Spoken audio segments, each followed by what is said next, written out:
샬롬, 우리 주 예수님의 이름으로 교우 여러분에게 문안드립니다. 오늘 저희 자묘원 교회는 성령 강림후 제14주 주일 예배로 드렸습니다. 성경 본문은 이사야 51장 1절에서 6절, 시편 124편, 로마서 12장 1절에서 8절, 마태복음 16장 13절에서 20절에 있는 말씀으로 그리스도의 고충이라는 제목으로 말씀을 나누었습니다. 사랑하는 교우 여러분, 여러분은 예수님을 주는 그리스도시요 살아계신 하나님의 아들이십니다 라고 고백하고 계신지요? 2000여 년 전 베드로는 너희는 나를 누구라 하느냐는 예수님의 질문에 위에 대답을 함으로써 칭찬과 축복을 받았는데요. 베드로가 받은 칭찬과 축복은 세 가지로 요약을 할 수 있겠습니다. 하나는 하나님이 이러한 사실을 알게 하셨으니 복이 있다는 것이고요. 두 번째는 베드로라는 이름처럼 주님이 반석 위에 교회를 세울 것이고 음부의 권세가 이기지 못할 것이라는 축복이었습니다. 그리고 마지막으로 천국의 열쇠와 관련한 것으로 베드로가 땅에서 매이면 하늘에서도 매이고 땅에서 풀리면 하늘에서도 풀릴 것이라는 그런 말씀이었습니다. 이러한 복을 저와 여러분이 받아 누리시기를 예수님의 이름으로 축원드립니다. 그런데 여러분, 오늘 본문 마태복음 16장 20절 말씀을 우리가 한번 깊이 생각해 봐야 될 것 같습니다. 이에 제자들에게 경고하사 자기가 그리스도인 것을 아무에게도 이르지 말라 하시니라. 어째서 예수님은 자신을 그리스도로 고백하는 제자들에게 자신의 정체를 숨기도록 경고하고 계신 것일까요? 오늘은 이 물음을 묵상하면서 말씀을 나누도록 하겠습니다. 성경을 보면 예수님께서는 초기에 자신을 알리는 사역을 많이 하셨습니다. 예수님 자신을 알리는 일의 대부분은 기적이었습니다. 이러한 사역을 통해서 예수님께서는 자신의 권능을 나타내셨습니다. 그리고 예수님께서는 점점 제자들을 가르치는 사역에 집중하셨습니다. 예수님 가까이에서 따르는 제자들이 예수님을 바로 알 수 있도록 예수님이 이 땅에 오신 이유를 정확하게 깨달을 수 있도록 그리고 예수님이 주시는 사명을 온전히 감당할 수 있도록 시련이 온다 할지라도 예수님을 바로 깨닫게 되었을 때 생명 바쳐 주님께서 지신 십자가를 질 수 있도록 제자들을 교육하셨습니다. 그런 교육을 진행하시는 중에 드디어 베드로의 입에서 주님이 그리스도시다라는 고백이 튀어나왔습니다. 이 고백은 예수님의 사역에 있어서 일대 전환점이 되는 대단히 중요한 사건입니다. 이스라엘 백성들이 그토록 염원하고 기다리던 그리스도, 강대한 외세의 권력을 무력화시키고 이스라엘을 회복할 그리스도, 그러한 이스라엘의 염원과 희망인 그리스도로서 예수님이 인정되었다는 것은 정말 의미 있는 사건이었습니다. 그래서 그들은 예수님을 그리스도로 영접하게 됩니다. 왜냐하면 그들은 예수님 옆에서 예수님의 권능을 보았기 때문입니다. 사람들의 이목을 집중시키고 그들을 모을 수 있는 오늘의 말로 스타성을 보았기 때문이죠. 그분의 말씀에 가슴이 뜨거워지고 열정이 타오르는 것을 그들 스스로 느꼈기 때문입니다. 세례 요한보다도 더욱 위대하고 놀라운 사람이라는 것을 알 수 있었기 때문입니다. 외부 사람들의 눈에는 예수님이 세례 요한, 엘리야, 예레미야나 선지자로 보였습니다. 그러나 오늘 베드로의 눈에는 그들보다도 더 위대한 그리스도로 여겨졌습니다. 그래서 주님 앞에서 담대하게 예수님을 그리스도로 고백하고 있습니다. 주님도 베드로의 이런 반응을 합당하게 여기시며 칭찬하고 계십니다. 이제 정말 이스라엘의 구세주 그리스도가 세상 전면에 나타나신 것입니다. 그렇다면 이제 온 이스라엘이 기뻐하고 감격하면서 그리스도이신 예수님을 중심으로 뭉칠 일이 남은 것 같습니다. 그런데 여러분, 예수님께서는 자신이 그리스도이신 것을 아무에게도 말하지 말라고 경고하고 계십니다. 어째서 그렇습니까? 무엇 때문에 예수님께서는 자신을 드러내는 것을 금지하신 것일까요? 너무 아이러니하지 않습니까? 당시 유대인들은 진심으로 그리스도를 고대하고 있었습니다. 그런데 예수님께서는 당시 유대인들이 기다리던 유형의 그리스도가 아니었다고 하는 점이 예수님과 유대인 사이에 갈등이 되었습니다. 종종 말씀드린 대로 유대인들이 기다리는 그리스도는 정치적이고 군사적이며 종교적인 사람이었습니다. 그런데 예수님은 이스라엘이라고 하는 선택된 백성들만을 위한 그리스도가 아니라 온 세상 만민을 위한 그리스도셨습니다. 그렇기 때문에 이스라엘은 예수님을 이해할 수 없었고 그리스도로 받아들일 수가 없었습니다. 성경을 보면 예수님에 대해서 사람들이 이해하지 못하고 있는데요. 오늘 말씀에 예수님이 제자들에게 물었습니다. 사람들이 나를 누구라 하느냐? 그랬더니 사람들이 예수님을 어떻게 생각하고 있는지 제자들이 대답해 주고 있습니다.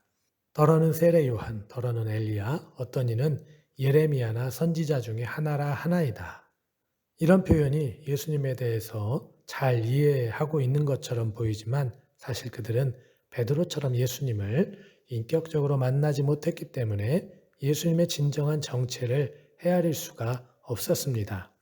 그래서 예수님을 훌륭한, 뛰어난, 위대한 사람으로 생각했습니다. 하지만 예수님을 진정으로 만난 사람들은 예수님을 그리스도로 고백하게 됩니다. 예수님을 그리스도로 고백한다는 것, 이것은 대단한 은총이고 축복입니다. 성경을 보아도 그렇고 신앙생활의 현장을 돌아보아도 그렇습니다. 아무나 예수님을 그리스도로 영접하지 못합니다. 그러므로 오늘 우리가 그러한 복을 누리고 있음을 감사하시기를 바랍니다. 그리스도를 고대하던 이스라엘의 상황을 이제 다시 돌아보면서 우리가 알게 되는 것처럼 이것은 우리가 소망하고 기도함으로 당연히 이루어지는 것이 아님을 알 수 있습니다. 왜냐하면 예수님을 그리스도로 고백하는 데에는 분별이 필요하기 때문입니다. 이러한 분별이 필요가 없었다면 유대인들이 예수님을 몰랐을 리가 없습니다. 그들이 예수님을 그리스도로 고백하지 않을 리가 없습니다. 왜냐고요? 그들은 기도하던 사람들이었고 그리스도를 간절히 소망하고 있었기 때문입니다. 그러나 그들은 예수님을 메시아로, 구세주로, 그리스도로 깨달을 수가 없었습니다. 그렇다면 예수님을 그리스도로서 영접하는 분별력은 어떻게 얻을 수 있을까요? 이와 관련해서 오늘 로마서의 말씀을 묵상하게 되었는데 우리들에게 시사하는 바가 있다고 생각이 듭니다. 너희는 이 세대를 본받지 말고 오직 마음을 새롭게 함으로 변화를 받아 하나님의 선하시고 기뻐하시고 온전하신 뜻이 무엇인지 분별하도록 하라. 주석서에서 이 부분에 대한 새로운 번역을 보았는데요. 너희 자신을 다른 모든 사람들이 하는 방식으로 형성되게 하지 말고 완전히 새로운 방식의 사고에 의해 변화시켜서 하나님의 뜻에 맞는 것이 무엇인지를 통찰할 수 있게 되어 무엇이 선하고 기뻐하시고 온전한 것인지를 알 수 있게 하라라고 번역하고 있습니다. 유대인들이 예수님을 알아보지 못한 것은 사실 굉장히 충격적인 사건입니다. 예수님을 알아보는 것이 당연한 부류들이라고 생각되기 때문인데요. 어떻게 생각하면 유대인들은 그들로서는 지극히 당연하게 생각했을 것입니다. 그리스도는 다윗과 같은 존재로 다시 오실 것이라고 믿고 있었기 때문인데요. 그런데 그들의 생각은 꽝이었습니다. 완전히 헛다리를 짚었습니다. 사랑하는 교우 여러분, 우리는 하나님께서 원하시는 것이 무엇인지 분별해야 됩니다. 우리가 세상 사람들이 생각하는 것처럼 생각하고 판단하면 우리는 세상 사람들과 다를 것이 없습니다. 우리는 그들과 달라야 한다는 것입니다. 그들이 보지 못하는 것을 볼 수 있어야 하고 깨닫지 못하는 것을 깨달을 수 있어야 한다는 것입니다. 그들의 판단과 선택과 다른 통찰로 하나님이 기뻐하는 삶을 살아야 한다는 것이죠. 바울은 이러한 것을 가르쳐 주고 있습니다. 이것이 바로 하나님의 은혜를 따라 살아가는 방법이라고 바울이 권면하는 것입니다. 우리가 세상 사람들과는 다른 마음과 생각을 품고 살아가는 것. 여러분, 이 안에 하나님의 은혜가 있다는 것이고 우리가 주님을 그리스도로 바로 깨달을 수 있는 복이 있음을 알게 된다는 것이죠. 여러분은 아마 신앙생활을 잘해야 한다고 생각하시겠지요. 그러나 오늘 말씀을 되새기면 그렇지가 않습니다. 신앙생활은 잘하는 것이 아니라 참된 그리스도인으로 점점 나아가는 것입니다. 그렇기 때문에 바울이 이렇게 말합니다. 내게 주신 은혜로 말미암아 너희 각 사람에게 말하노니 마땅히 생각할 그 이상의 생각을 품지 말고 오직 하나님께서 각 사람에게 나누어 주신 믿음의 분량대로 지혜롭게 생각하라. 이사야 51장 1절의 말씀을 보니 의를 따르며 여호와를 찾아 구하는 너희는 내게 들을지어다. 너희를 떠낸 반석과 너희를 파낸 우묵한 구덩이를 생각하여 보라고 말하고 있습니다.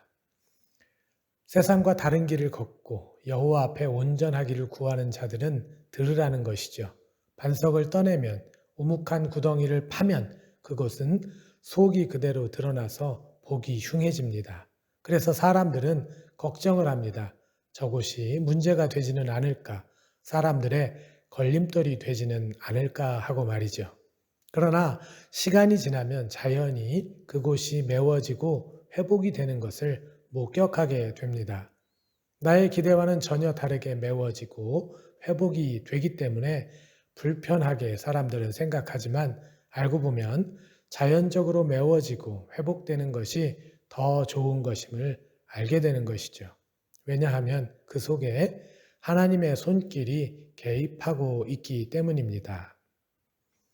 불안감 때문에, 염려 때문에 주님보다 앞서가는 우리들이 되어서는 안 됩니다. 그러다 보면 주님보다 앞서게 되고 주님을 망각하게 되고 하나님을 잊어버리게 됩니다. 정작 지금 자신이 해야 할 일이 무엇인지 분별하지 못하고 세상 사람들이 가는 길을 쫓다가 독사의 자식들이라는 주님의 날선 비판을 듣게 되는 것이지요. 사랑하는 교우 여러분, 우리는 세상의 방법을 따르는 사람들이 아닙니다.